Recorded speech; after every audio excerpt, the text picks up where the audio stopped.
இமயக்குருவின் இதய சீடன். ஜெர்மானியரிடமிருந்து கற்றவை. பாபாஜியுடன் இருந்த 3.5 வருடங்களில் ஹோமிக்கிற்கு 1 முறை, கங்கோத்ரிக்கு 2 முறை, ஜமுனோத்ரிக்கு 3 முறை, பத்ரிநாத், கேதார்நாத்திற்கு 2 முறைகள் என்ற கணக்கில் சென்று இருக்கிறேன். நாங்கள் 2வது முறை கங்கோத்ரிக்கு சென்ற பொழுது பாபாஜியின் மாணவரான ஓர் ஜெர்மானிய நரம்பு மருத்துவரை சந்தித்தேன்.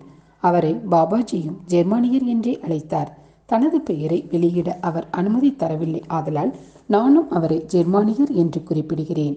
நாங்கள் தங்கியிருந்த கங்கோத்ரி குடிலுக்கு எங்களை சந்திப்பதற்காக அவர் வந்தார். இந்த ஜெர்மானிய டாக்டர் ஸ்டட்கார்ட் நகரத்திலிருந்து வந்து இருக்கின்றார். 10 வருடங்களாக எனது மாணவராக இருக்கிறார். நாங்கள் ஒருவருக்கு ஒருவர் பேசாமலே தொடர்பு வைத்துக் கொண்டு இருக்கின்றோம். இவருக்கு உன்னை பற்றி நிறையவே தெரியும். கங்கோத்ரியில் இன்னும் 1 மாதம் தங்கியிருப்பார். மனித மூளையில் உள்ள உடற்கூற்றினையும் மூளையின் பகுதிகளை பற்றியும், சிரசு, முதுகு, தண்டுவிட மையங்களை பற்றியும் அவரிடமிருந்து நீ கற்றுக்கொள்ள வேண்டும் என்று அந்த நரம்பியல் நிபுணரை அறிமுகப்படுத்திய பாபாஜி மேலும் கூறினார். உன்னை நீயே அறிந்து கொள்வதில் ஈடுபட்டிருக்கும் போது உனது மூளையும் அதற்கு ஏற்றவாறு எப்படி பணியாற்றுகிறது என்பதையும் தெரிந்து கொள்ள வேண்டும். சாதாரணமாக நாம் மனது என்று சொல்வது மூளையைத்தான் குறிக்கும். நீ புரிந்து கொள்ள முடிந்தால் சாதாரண எண்ணங்களை தாண்டி உணர்வுகளின் உயர்ந்த நிலைகளை எளிதாக ஆராய முடியும்.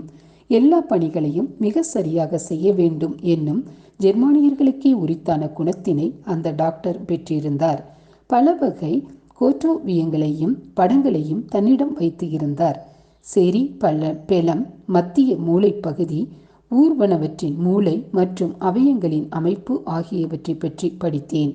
செரிப்ரம் என்ற பகுதியையும் அதனுடன் கூடிய 2 அரைக்கோளங்களையும் அதனை இணைக்கும் கார்பஸ் காலோஷம், தண்டுவடம், ஏற்றவாறு இணைந்து இயங்கும் நரம்பு மண்டலம், இறந்த பின் செய்யப்படுகின்ற சவ பரிசோதனை மற்றும் உடல் கூறுகளை அறுத்து செய்யப்படும் ஆராய்ச்சி ஆகியவற்றை பற்றியும் அறிந்து கொண்டேன்.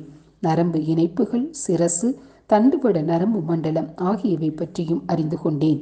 மூளையின் 2 அரைக்கோளங்களும் ஒன்றுக்கொன்று சம்பந்தப்பட்டு இருந்தாலும் அவைகள் தமக்கென்று தனித்தனியாக குறிப்பிட்ட குணங்கள் கொண்டு இருக்கின்றன என்று 1800 நரம்பியல் நிபுணர்கள் கண்டுபிடித்திருப்பதை முதலாக கேள்விப்பட்டேன்.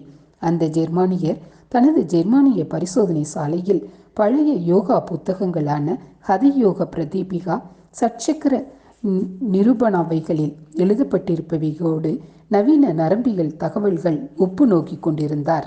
மேலும் விழிப்புணர்வை மேம்படுத்துவதால் ஏற்படும் விளைவுகளை பற்றியும் தான் கற்ற நரம்பியலை வைத்து ஆராய்ச்சி செய்து அதன் முடிவுகளை உலகுக்கு விளக்க தீர்மானித்திருந்தார். ஆலிவர் சாக்ஸ் எழுதிய புத்தகங்களையும் அன்டோனியா ஆர் டமாஷியோ எழுதிய டெஷெகார் டெஸ் தவறுகள் என்னும் புத்தகங்களையும், எனது நண்பர் VN ராமச்சந்திரன் எழுதிய மூளையின் கற்பனை தோற்றங்கள் என்னும் புத்தகத்தையும் மேலும் மற்ற புத்தகங்களையும் சமீபத்தில் படித்தேன். இப்போதைய நரம்பியல் நிபுணர்கள் சொல்லிக் கொண்டு இருப்பதற்கு அந்த ஜெர்மானியரது எண்ணங்கள் ஓர் விதையாக இருந்ததை உணர முடிந்தது. துரதிர்ஷ்டவசமாக பண்டைய விஞ்ஞானம் யோகாவை பற்றி சொல்லி இருப்பதை தற்கால எழுத்தாளர்கள் ஒருவர் கூட அறிந்து விளக்க முன்வரவில்லை. அதைவிட துரதிர்ஷ்டமாக நான் சந்தித்த அந்த ஜெர்மானிய டாக்டர் 3 வருடங்கள் கழித்து ஓர் சாலை விபத்தில் இறந்து போனார். அதனால் அவரது ஆராய்ச்சி நிறைவு பெறாமலே முடிவுற்றது.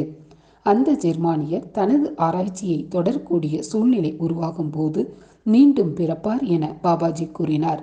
அவர் எப்படி, எங்கு, எப்பொழுது பிறப்பார் என்பதை பற்றி எனக்கு தெரியாது. ஆனால் அந்த ஜெர்மானியர் பாபாஜியை எப்படி சந்தித்தார் என்ற வசீகரமான கதையை அவர் சொல்லிய விதமாகவே கூறுகின்றேன். நான் இமயமலைக்கு சென்றதற்கு 2 காரணங்கள். பனி சூழ்ந்த அந்த மலை என்னை வசீகரித்தது. மேலும் இமயமலைக்கு சென்று வந்த 2 ஜெர்மானிய பயணிகளின் பிரகாசமான கருத்துக்கள் என்னை அங்கே இழுத்தன. 2வது காரணம் இந்து தத்துவங்களின் மீதும் தாந்திரா கலையின் மீதும் யோகாவின் மீதும் இருந்த ஈடுபாடு. சர் ஜான் வுட்ராஃப் எழுதிய பாம்பின் சக்தியை படித்ததனால் சிரசு தண்டுவடத்துடன் ஒத்து இருக்கும் குண்டலினி சக்தியை பற்றி ஆலோசனை செய்தேன். பண்டைய யோகிகள் மூளை மற்றும் அதன் நுணுக்கமான செயல்பாடுகள் பற்றி நன்றாக கற்று அறியாமல் பிரக்மானந்த சக்கரம், தலை நடுவில் உள்ள சகசிரார சக்கரம் போன்றவைகளை பற்றி எல்லாம் விவரித்து இருக்க மாட்டார்கள். இவைதான் என்னை இமயமலைக்கு சென்று அங்கே உண்மையான யோகிகள் இன்னும் இருக்கிறார்களா என தேடுவதற்காக இழுத்து வந்தன.